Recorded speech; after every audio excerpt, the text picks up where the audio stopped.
I want to say my bad. I definitely shouldn't have stopped uploading. We all make mistakes. If I had one word to describe first and second year looking back, having experienced one time of third year, would be you get that repetition through seeing and doing rather than just reading and imagining. One thing that I'm really happy about being in medicine when thinking about the future is this is a skill that I'm currently lacking. And I'm a little bit blaming my medical school because they're the ones that are teaching me how to be a doctor. I feel like I'm getting old even though I'm 21. And this is so weird because why am I looking at a 27-year-old and thinking, wow, I'm really not that far away from 27? I don't know if it's the fact that I feel old, but I know I'm not old. So then is it the feeling of, if you are interested in any interview tutoring, I still offer that. My first day of third year placement gone wrong. Almost died. So let me reintroduce myself. My name's Sunny. I am now a third year medical student and welcome to the channel. I managed to capture a few months before getting into medical school, a week or so during first year, and then I fell off after a pretty good interview tip video, if I do say so myself. And then I came back again at the beginning of year 2, gave a few more interview videos, and then I fell off again. But this time, I think it's going to be different, but you guys are just going to have to take my word for it for now, and I'll show you. Essentially, I just didn't want to miss this opportunity that I have to document my experience and the lessons that I learn through going through medical school. And I've kind of made a mess of the first half, but I can definitely deliver on documenting the second half. And hey, now I've got 2.5 years of experience to reflect on and give you guys advice on. But as well as document my experience, I really want to give you guys a window into my mind, or showing you guys how I think, and with that my personality, and just how I see the world and see things that happen to me. Being exposed to different ways of thinking, and that with reason, can really help you gain a different perspective in your situation. But sometimes when you don't have that external perspective, you can kind of be unidirectional in the way that you think, and that's never good. All in all, I just want to help.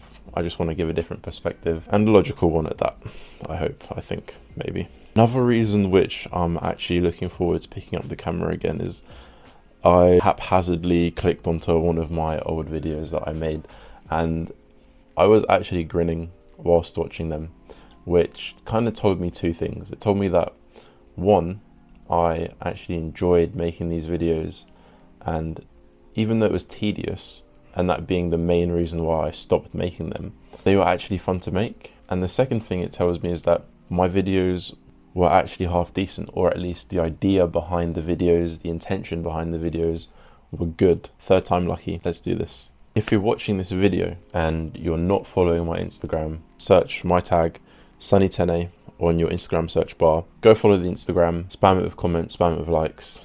I'm going to make this type of video a semi-regular series on the channel, and for now I'm going to call it Thinking Out Loud.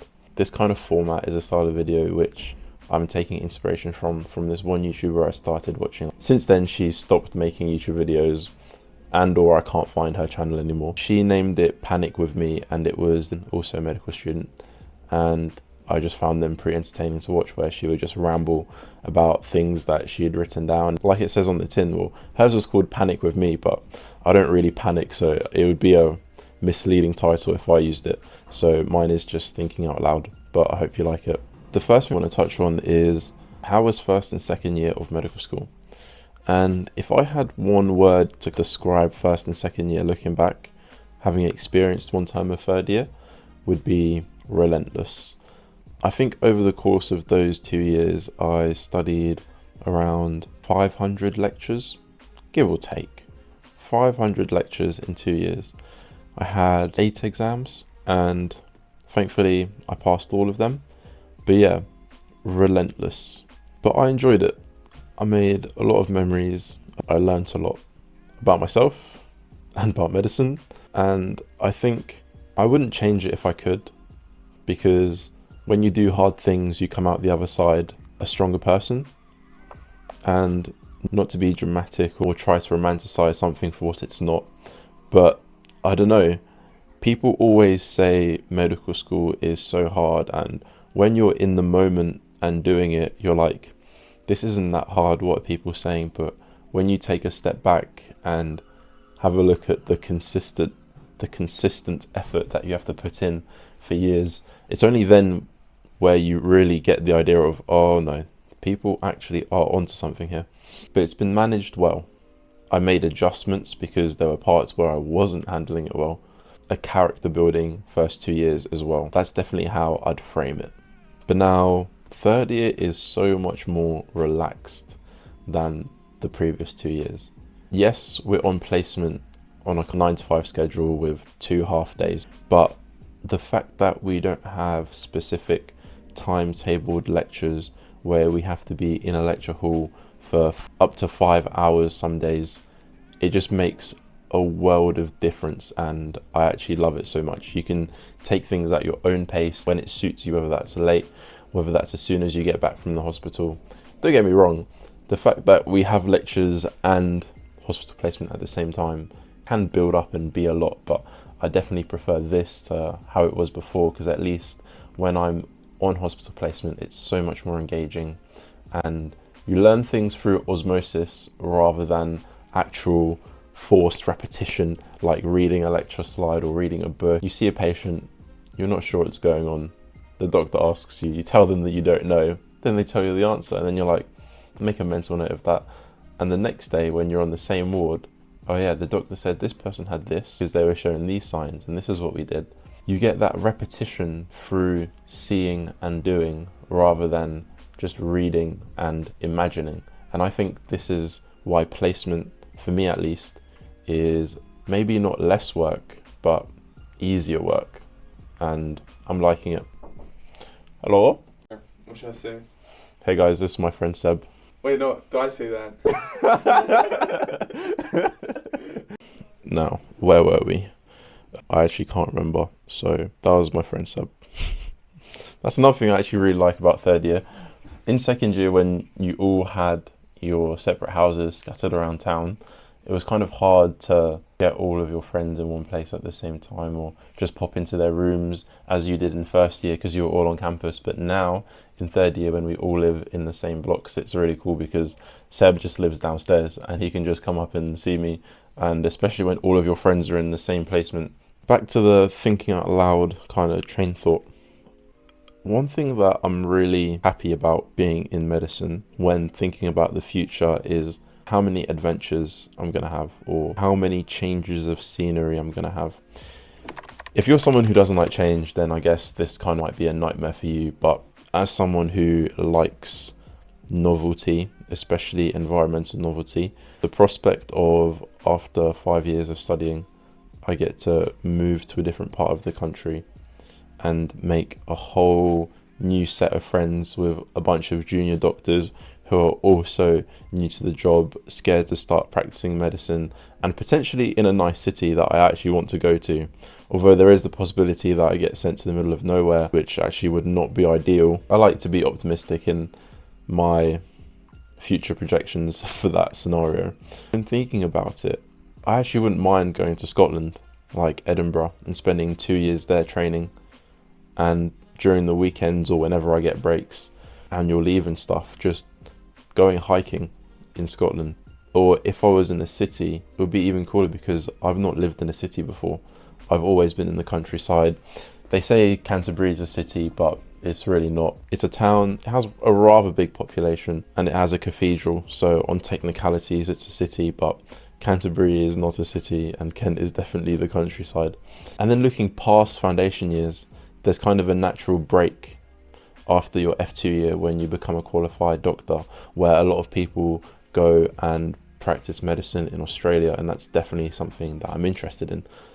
And so to think that after these next 3 years, I could be going to Edinburgh or a city for the following 2 years, and then after that I go to Australia for potentially a year and a half. I don't know, that is something so exciting to look forward to, and I'm not sure where else you get that guaranteed option to explore with the job security. I think medicine is so cool for that reason. Staying on the topic of medicine, I was speaking with someone the other day, and they brought it to my attention that I've kind of been learning medicine kind of backwards in a way. The thing which kind of makes the way we've been learning medicine backwards is the fact that we learn pathology isolated in themselves. So for example, we will learn about heart failure, we'll learn about strokes, and then we'll learn about their symptoms and their clinical signs, but all within each category of those diseases. And it's very rare for us to actually link the overlap in symptoms and clinical signs. And this becomes apparent on the wards. When you go to the respiratory ward and you get asked, oh, what diseases cause edema? And this funny thing happens where I know pathologies that cause edema. The way my flashcards would be arranged is, what are the symptoms you would experience in heart failure? And then I'll list the different symptoms. And they'll be like, well, the clinical signs you'll see in heart failure, and I'll list the different clinical signs. But I don't have a card which asks what pathologies cause edema and then list the different diseases. Back to my point, this is almost a more useful way of learning, which I haven't been doing, because you don't walk up to a patient and then the diagnosis is already over their head on first admission, and then you're like, let me double check that the signs that I'm expecting are actually there. And neither do you go up to a patient and you only see one sign actually there. It's not that useful, but at the same time, it's always good to have a pool of possible ideas, which I find myself struggling with right now. Actually being able to generate differential diagnoses, I don't know. It's something I really struggle with, and I feel like the reason for this is because I never actively have to list off multiple pathologies. I've not been kind of directed to learn this way.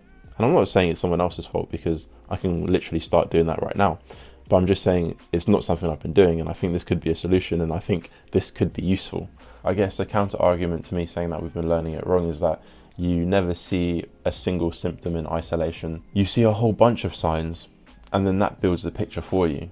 The utility in being able to see one sign and being able to name a bunch of pathologies that could show this sign is that then you know what to investigate. And if you correlate that with the other signs they're showing, it just makes your ability to diagnose even better. This is a skill that I'm currently lacking. And I'm a little bit blaming my medical school, because they're the ones that are teaching me how to be a doctor. But I'm also blaming myself, so that's okay. I don't know exactly how I'm going to tackle this yet. No, I don't really want to make more Anki cards, but needs must. I really do find being around medical doctors, well, I guess that's relevant. I really do find being around medical doctors quite, I don't know, they've got this kind of aura, or at least I assign them this kind of aura, because they just know so much. And obviously this is just a perspective thing. Me being a third year medical student, I just know a lot. I know a lot less than they do.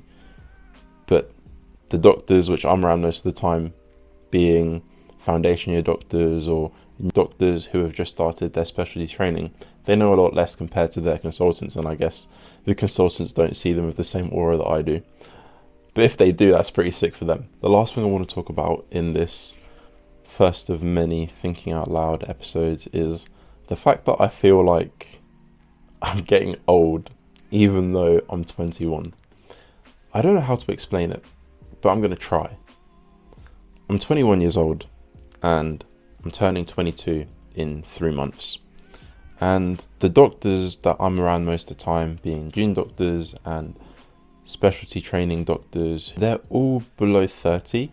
And I don't know why, but I can just see myself in them already. And this is so weird, because why am I looking at a 27-year-old and thinking, wow, I'm really not that far away from 27? And then by thinking I'm not that far from 27, I'm not that far from 30 years old, but I'm only 21 still. I don't know if it's the fact that I feel old, but I know I'm not old. So then is it the feeling of time could run away from me very quickly? Because As of recently, I've been feeling the weeks go by like this. Every time I turn my head, it's Friday again, another week has gone. Somehow we're in December already, and I literally remember the first day I got to placement, and I'm gonna make a video on that because that day is historical, because something I was not expecting to happen happened that day, and I just feel like it would make a good video. My first day of third year placement gone wrong. Almost died. No, I didn't almost die, but that would be a good title if I did. Time is just going by so quickly, and obviously it's not going to stop, and I don't know if it's going to stop feeling like it's going quickly, but at the same time it kind of gives me an urgency to make sure I'm not wasting the days as they go, because really and truly by the time I graduate I'm going to be 24. By the time I finish foundation year training I'm going to be 26. If I do go to Australia I'll be 27, probably come back to England 28. And this is what I'm saying, and it feels kind of wrong, or not wrong, but I don't know what the word is. It feels like I'm rushing things, or whatever the word is that would squeeze down the phrase. It feels like I'm living in the future instead of living in the present, when I keep thinking of all these things that are going to happen in the future. But I don't know, I can't really ignore that because I know it's kind of coming, and I don't know if I like it, I don't know if I don't like it. I just know that it is what's happening, and I don't know, I don't want to waste time, but at the same time I feel like it's feeling easy to waste time because I'm so busy, or at least I should be busy. Just a thought. Do you guys feel like that? Do you feel like time is going noticeably fast? Because like I said, I'm almost 50% through medical school. I would not have thought that it would have happened so quick. Kind of strange, but hey, as long as I'm making the most of every day, which I try to, I don't mind if time goes quick because I feel like I've just got loads of things to look forward to. But at the same time, I do want to enjoy the moment, and that's definitely something I've been more conscious of this year. I am committing to 2 episodes a month, or 2 videos, 2 uploads a month. We are going to be consistent. And why wait for the new year when I could just start now? Tapped in. Maybe I could turn this into a podcast or something, because I've got friends that love to yap. I have no idea how long this video is going to be, but I know it's interview season soon, guys, so make sure you are preparing. Check out my previous videos and there'll be a playlist for interview preparation. If you are interested in any interview tutoring, I still offer that. Just drop me a message on Instagram. Just make sure you follow me and I'll be able to see your message request. And yeah,